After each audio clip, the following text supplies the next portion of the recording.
kerjasama Indonesia dan Korea Selatan mengalami kemajuan. Hal ini diikuti dengan realisasi investasi Korea Selatan di Indonesia yang semakin berkembang. Kami bahas malam hari ini bersama Duta Besar Republik Indonesia untuk Korea Selatan, Gadis Sulistianto. Selamat malam, Pak Dubes. Annyeonghaseyo, Chapsudesoyo, apa kabar? Annyeonghaseyo, selamat malam, Tiffany. Terima apa kabar? kasih. Kabar baik di sini.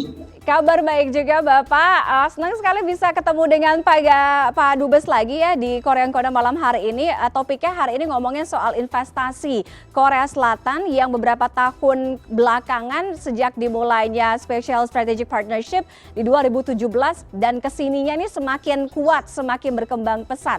Kalau Pak Dubes mungkin pernah menyebut Special Strategic Partnership ini ibaratnya makan nasi goreng, bonusnya ada plus telurnya gitu. Jadi spesial ada di sana. Sebenarnya apa sih Pak bentuk penguatan kerjasama yang dilakukan dan juga mungkin apa saja dampaknya khususnya untuk perekonomian bagi negara kita? Baik, mungkin sedikit saya agak merefresh yang lalu ya. Tahun 2017 kita sudah menandatangani kemitraan strategi khusus atau Special Strategic Partnership. Itu meliputi 4 bidang atau 4 hal. Yang pertama adalah menguatkan kerjasama pertahanan dan hubungan luar negeri. Yang kedua meningkatkan kerjasama ekonomi dan pembangunan infrastruktur. Yang ketiga meningkatkan hubungan people to peoples konteks. Dan yang keempat meningkatkan kerjasama di tingkat regional dan global. Itu adalah 4 bidang utama di dalam pengertian Special Strategic Partnership tadi. Dan perlu diketahui, di dunia Korea hanya menandatangani kemitraan khusus ini kepada 4 negara saja, yaitu Indonesia, India, UAE, dan Uzbekistan. Dan satu-satunya yang ada di ASEAN hanya dengan Indonesia. Ini penting perlu diketahui betapa Indonesia merupakan partner yang sangat strategis buat Korea ini. Dan itu juga ditandai juga dengan ditandatanganinya Indonesian Korea Comprehensive Economic Partnership Agreement atau IKCPA. Dan IKCPA ini sudah ditandatangani bulan Desember tahun 2020 yang lalu. Saat ini kita sedang menunggu dari DPR kita agar bisa diratifikasi. Sementara dari Parlemen Korea sudah melakukan ratifikasi tersebut. Nah, kami dengar dalam waktu dekat ini IKCPA akan segera ditandatangani ratifikasinya bersama dengan Regional Comprehensive Economic Partnership atau RCEP. Ini dua perjanjian yang sangat amat menentukan untuk pertumbuhan perdagangan Indonesia-Korea yang akan datang. Yang saya harapkan di tahun ini bisa mencapai 30 miliar US dollar. Jadi memang Indonesia ini adalah destinasi yang tepat untuk berinvestasi. Tadi juga dibuktikan Indonesia menjadi perwakilan dari ASEAN satu-satunya dan ini menjadi keunggulan tersendiri ya khususnya untuk Indonesia.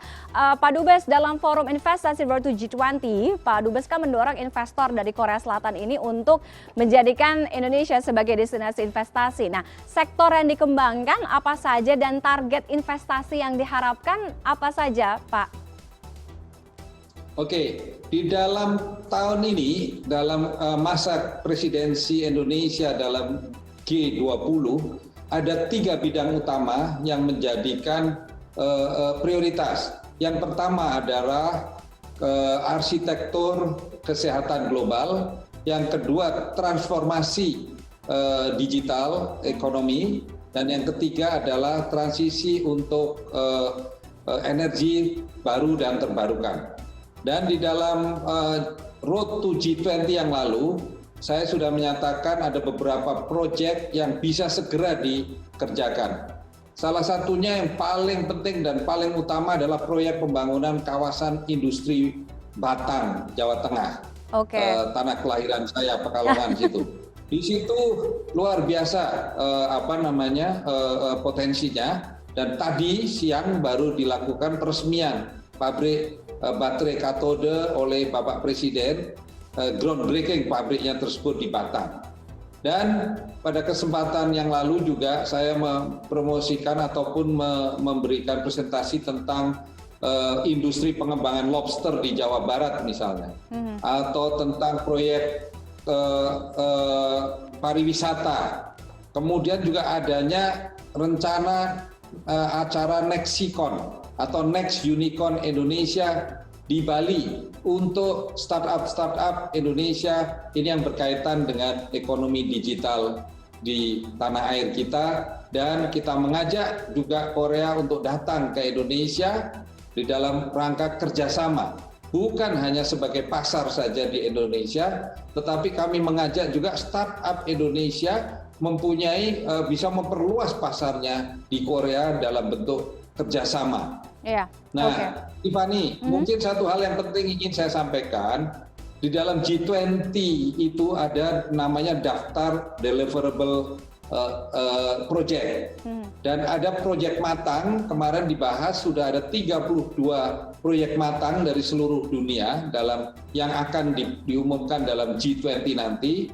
Dan Korea terbanyak proyeknya matang, ada 14 proyek matang dari Korea Selatan. Ini satu hal yang sangat membanggakan dan mudah-mudahan ini bisa mengisi realisasi investasi yang diharapkan di Indonesia sebesar 1.200 triliun, dan saya rasa Korea akan masuk yang 5 besar investor asing yang akan menanamkan modalnya di Indonesia. Oke, aliran investasinya begitu deras, bahkan di 2021 di kuartal pertama aliran investasi dari Korea Selatan ini ke Indonesia ada di top 3, investasi asing terbesar dari Korea Selatan ada di top 3 atau 3 teratas.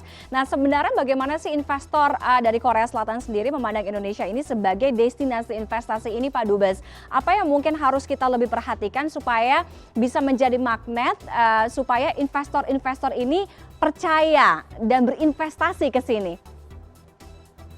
Ya, saya selalu tidak pernah bosan-bosannya berkeliling mendekati para pengusaha di sini, asosiasi-asosiasi, organisasi, bahkan universitas-universitas untuk menjaring investasi dari para pengusaha besar, pengusaha menengah kecil maupun startup Korea Selatan ini ke Indonesia. Kita tahu bahwa investasi Korea Selatan yang sudah masuk dari ekosistem electric vehicle saja itu sudah banyak nama besar masuk seperti Hyundai Motor ya, membangun pabrik mobilnya electric vehicle, mobil listrik sebesar senilai 1,5 miliar US dollar di Kerawang. Kemudian tadi diresmikan pabrik baterai katode di Batang yang rencananya seluruhnya dalam ekosistem ini akan berinvestasi 9,8 miliar US dollar. Lalu ada Lotte Chemical di Cilegon senilai 3,9 miliar US dollar. Semuanya ini dilakukan pada awal-awal tahun ini, dan nantinya akan merupakan sebuah investasi yang akan end to end ya dalam mendukung industri kendaraan bermotor listrik. Ya, dalam hal ini mobil maupun motor nantinya. Baik, artinya memang ekosistemnya sudah ada, siap untuk mensupport atau mendukung aliran-aliran dan menampung aliran investasi ini ya Pak Dubes ya. Ekosistem atau aliran investasi ini kan juga harusnya didukung dengan penguatan ekonomi digital. Nah, bagaimana penguatan ekonomi digital ini juga bisa mendukung kerjasama antara Indonesia dan juga Korea Selatan ke depannya? Ya, inilah salah satu yang kami lakukan, merupakan prioritas baru di Kedutaan Besar Republik Indonesia di Seoul ini, dengan membentuk satu fungsi yang sebelumnya belum ada, yaitu fungsi ekonomi digital dan ekonomi kreatif kami jadikan satu, dan juga percepatan kolaborasi startup antara Indonesia dan Korea. Jadi saya katakan di sini, saya katakan bahwa ini kolaborasi bukan hanya sekedar mengajak startup Korea ke Indonesia sebagai marketnya saja di Indonesia, tetapi kami ingin kolaborasi. Dan untuk ekonomi digital ini potensinya tahun 2021 saja yang lalu sudah mencapai 70 miliar US dollar di Indonesia, dari Indonesia. Dan diperkirakan tahun 2025 akan tumbuh sebesar 146 miliar US dollar. Ini sesuai pidato dari Bapak Menko Perekonomian Indonesia. Dan semua ini kami lakukan terus agar nilai trading volume ataupun transaksi perdagangan kita meningkat dengan adanya ekonomi digital yang tentu saja ini masih hal yang baru buat Kedutaan Besar Republik Indonesia di Seoul ini. Dan di dalam G20 nanti juga akan ada dibentuk Digital Economy Working Group yang kami ajak juga para pemain-pemain ekonomi digital dari Seoul menjadi narasumbernya di dalam nanti G20 nanti. Baik. Berbicara mengenai kolaborasi, memperingati 50 tahun hubungan kerjasama antara Indonesia dan Korea Selatan. 2 Juni kemarin Pak Dubes juga meresmikan Indonesian Center, betul ya Pak Dubes ya, di Busan University of Foreign Studies. Nah, apa saja yang ada di Indonesian Center, kemudian bagaimana keberadaan Indonesian Center ini bisa lebih memperkuat kerjasama kedua negara ini? Ya, kami mendirikan Indonesian Center di Kota Busan. Ini yang pertama kali yang dilakukan dan di-endorse oleh pemerintah Indonesia. Tentu saja sebelumnya banyak individu-individu ya melakukan inisiatif secara pribadi melakukan Indonesian Center. Tetapi kali ini kami langsung mensupervisi dan menginvolve ataupun langsung terlibat di dalam pembuatan Indonesian Center tersebut karena bekerja sama dengan sebuah universitas yang sangat dikenal di sana, yaitu Busan Foreign Study di Busan, yang memiliki juga salah satu mata pelajaran tentang Indonesia dan juga mengajarkan bahasa Indonesia. Dan ini tujuan daripada Indonesian Center di Busan, yaitu untuk mempercepat pemahaman budaya dan saling pengertian untuk people to people context. Kemudian yang kedua sebagai katalisator terbentuknya kerjasama yang saling menguntungkan. Kemudian juga sebagai hub untuk menjembatani kerjasama research tentang keindonesiaan. Ini penting sekali karena kita setelah memiliki BRIN sekarang, nantinya akan link ke BRIN di Indonesia supaya pengalaman research yang dilakukan yang sudah berhasil di Korea dapat ditiru di Indonesia. Dan juga sebagai penyeimbang gelombang Korean Wave, kita juga ingin nanti suatu saat menjadi Indonesian Wave. Betul itu yang kita harapkan juga. Mudah-mudahan ke depannya artinya dengan adanya investasi dari Korea Selatan ke Indonesia, bukan cuman kita saja yang kebawa tren dari Hallyu ya kan, Korean Wave, tapi juga sebaliknya kita bisa mendapatkan manfaat yang positif tentunya untuk Indonesia.